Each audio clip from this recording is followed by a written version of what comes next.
السلام علیکم ورحمۃ اللہ تعالی وبرکاتہ۔ احمد اسماعیل آفیشل چینل کی طرف سے آپ کا بھائی مفتی احمد اسماعیل ایک نئی ویڈیو مسجد اقصی سے متعلق کچھ معلومات کے ساتھ حاضر خدمت ہے۔ بیت المقدس سرزمین انبیاء اور اہل ایمان کی عقیدتوں کا مرکز ہے۔ جب اسے مسلمانوں کا قبلہ قرار دیا گیا تھا تب اس پر نصارہ قابض تھے۔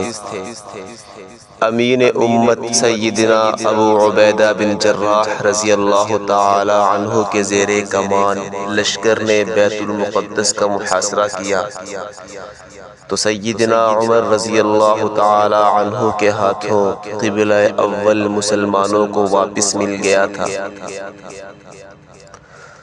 دور فاروقی کے تقریباً 450 سال بعد جب مسلمان 3 مختلف خلافتوں میں بٹے ہوئے تھے تب نصارہ نے 70,000 مسلمانوں کو شہید کر کے بیت المقدس پر قبضہ کر لیا۔ 88 سال کی طویل جد و جہد کے بعد سلطان صلاح الدین کے ہاتھوں بیت المقدس فتح ہوا۔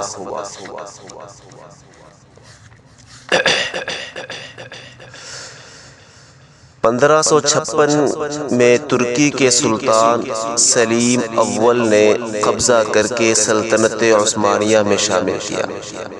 اس طرح 400 سال تک فلسطین خلافت عثمانیہ کا صوبہ رہا۔ خلافت عثمانیہ کے خاتمے کے بعد برطانیہ نے وہاں قبضہ جما لیا تو کچھ عرصہ برطانوی استعمار کے قبضہ میں رہا۔ 1948 میں اردن نے حاصل کر لیا۔ 1967 میں اسرائیل قابض ہوا۔ اس لحاظ سے مجموعی طور پر تقریباً 1200 سال بیت المقدس مسلمانوں کے زیر انتظام رہا ہے۔ 1974 عیسوی میں ایک اور لڑائی ہوئی جس میں مصر نے اپنے کچھ حصے اسرائیل سے واپس لے لیے لیکن بیت المقدس برابر اسرائیلیوں کے قبضے میں رہا اور صحرائے سینا بھی اسرائیل کے قبضے میں رہا۔ گویا 1968 میں اسرائیل کا بیت المقدس پر قبضہ ہوا تھا، تاحال 2025 جنوری 13 جنوری ان کا قبضہ موجود ہے، یعنی تقریباً 57-58 برس ہو چکے کہ ہمارا قبلہ اول اسرائیلیوں کے قبضے میں ہے۔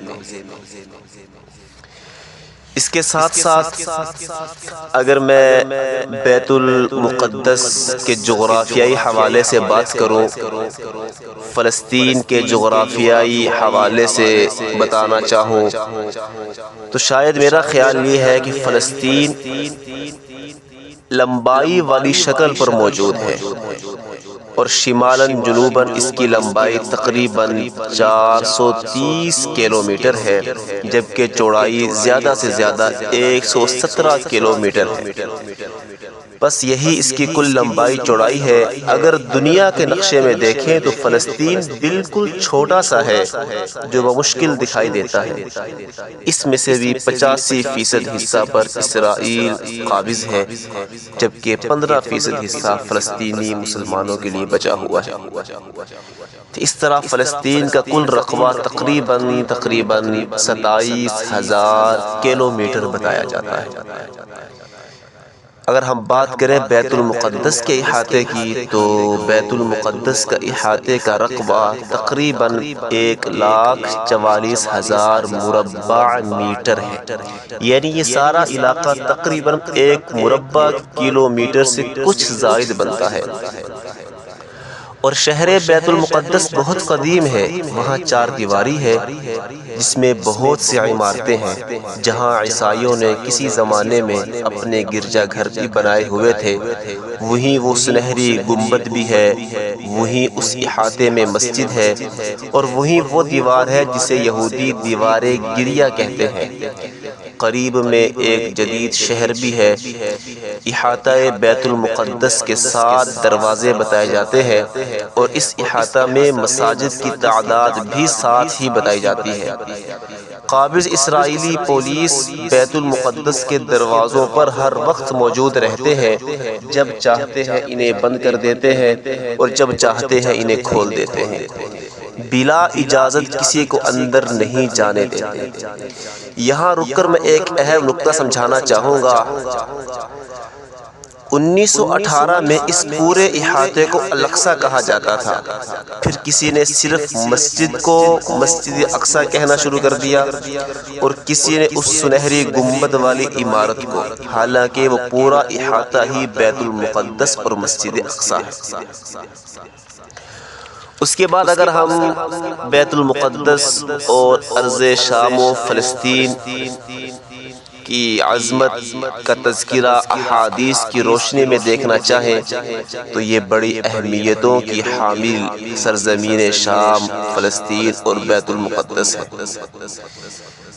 نبی کریم صلی اللہ علیہ وسلم کے ارشاد کے مطابق آزمائش کے مواقع پر بیت المقدس کو لازم پکڑ لینا آدمی کو آزمائش سے نجات دیتا ہے۔ اور نبی کریم صلی اللہ علیہ وسلم نے فرمایا کہ فتنوں کے وقت میں شام کے اندر ایمان محفوظ ہوگا، اور نبی کریم صلی اللہ علیہ وسلم کے معراج کے سفر کا جو دوسرا حصہ تھا وہ اسی سرزمین فلسطین سے ہوا تھا، اور انسانی تاریخ کا عظیم ترین اجتماع جس میں تمام انبیاء اکٹھے ہوئے، جس میں جماعت محمد عربی صلی اللہ علیہ وسلم نے کروائی، وہ یہی مسجد اقصی تھی۔ مسجد اقصی مسلمانوں کا قبلہ اول ہے۔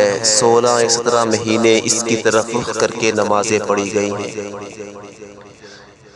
مسجد اقصی وہ مسجد کہ دجال پوری دنیا کا چکر لگائے گا، لیکن 4 جگہیں ایسی ہیں جہاں وہ نہ جا سکے گا، ان میں سے ایک مسجد اقصی ہے۔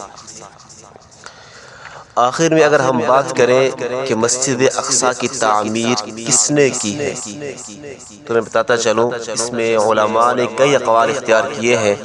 بعضوں نے کہا کہ اس کی بنیاد سیدنا داؤد علیہ السلام نے رکھی تھی، اور اس کی تکمیل حضرت سلیمان علیہ السلام نے فرمائی، جبکہ بعضی حضرات یہ فرماتے ہیں کہ ابتدائی تعمیر سیدنا ابراہیم علیہ السلام نے فرمائی، اور سیدنا سلیمان علیہ السلام نے تعمیر جدید کی۔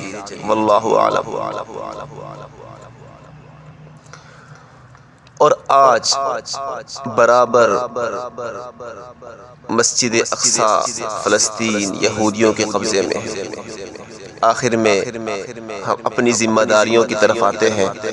کیا ہم اپنی ذمہ داری کس حد تک نبھا رہے ہیں؟ جس حد تک ہمارا بس چلتا ہے، کیا اس حد تک ہم اپنی ذمہ داری نبھا رہے ہیں یا نہیں؟ کم از کم ہم اپنی دعاؤں کے ساتھ مسجد اقصی اور سرزمین فلسطین کو یاد رکھ سکتے تھے۔ کیا ہم نے دعاؤں میں مسجد اقصی کو یاد رکھا ہے یا نہیں؟ کیا کبھی ایسا ہوا کہ کھانا کھاتے کھاتے کھانا مجھ سے چھوٹ گیا ہو، یہ سوچ آئی ہو کہ سرزمین فلسطین کافروں کے قبضے میں ہے اور مسجد اقصی جو میرا قبلہ اول ہے کافروں کے قبضے میں ہے؟ کیا کبھی ایسا ہوا ہو کہ ہنستے ہنستے میری ہنسی بند ہو گئی ہو یہ سوچ کر کہ مسجد اقصی کافروں کے قبضے میں ہے؟ کیا کبھی ایسا ہوا کہ رات کو سوتے ہوئے مجھے نیند نہ آ رہی ہو، کروٹیں بدلتا رہا ہوں صرف اس لیے کہ مسجد اقصی کافروں کے قبضے میں ہے؟ کیا کبھی ایسا ہوا کہ تہجد میں اٹھ کر آنسو صرف مسجد اقصیٰ کے لیے بہائے ہوں کہ مسجد اقصیٰ کافروں کے قبضہ میں ہے؟ اگر ایسا نہیں ہوا ہے تو پھر ہم برابر کے مجرم ٹھہرائے جا سکتے ہیں۔ کہیں ایسا نہ ہو پھر کل قیامت کے روز محمد عربی صلی اللہ علیہ وسلم کی دست مبارک سے جام کوثر مانگوں تو وہ کہہ کر انکار نہ کر دے کہ تیرے ہوتے ہوئے مسجد اقصیٰ یہودیوں کے قبضہ میں رہی، بچے مرتے رہے، جلتے رہے، تیرے ہاتھ دعا تک نہ اٹھے، تیری آنکھوں سے دو آنسو نہ بہے، پھر میرے پاس کیا جواب ہوگا؟ میں کیا جواب رکھتا ہوں کہ اللہ کے نبی کے سامنے کس منہ سے ان کن نظروں سے سامنا کروں گا اگر ایسا سوال میرے سامنے رکھ دیا گیا؟ دوستو، یہی عرض ہے آخر کے اندر، مسجد اقصیٰ ہماری ہے، فلسطین ہمارا ہے، شام ہمارا ہے، ہم کچھ نہیں کر سکتے ہیں، کم از کم ان کے لیے دعا تو کر سکتے ہیں، اپنی دعاؤں کا حصہ تو بنا سکتے ہیں، ان کے لیے دن رات ایک تو کر سکتے ہیں، ان کے لیے کڑنا سیکھیں، ان کے لیے درد رکھیں، ان کے لیے آنسو رکھیں، تو بڑی اللہ سے امید ہے کہ اللہ ہمیں ان دو آنسوؤں کے صدقے شاید ہماری پکڑ نہ کرے، ورنہ خدا نہ خواستہ ہم یوں ہی بے حسی کے ساتھ، بے دردی کے ساتھ چلتے رہے تو کل قیامت کے روز نبی اور اللہ کا سامنا بہت مشکل ہو جائے گا۔ اللہ سے دعا ہے اللہ ہمیں سمجھ کی توفیق عطا فرمائے اور مسجد اقصیٰ کو جلد آزادی نصیب فرمائے۔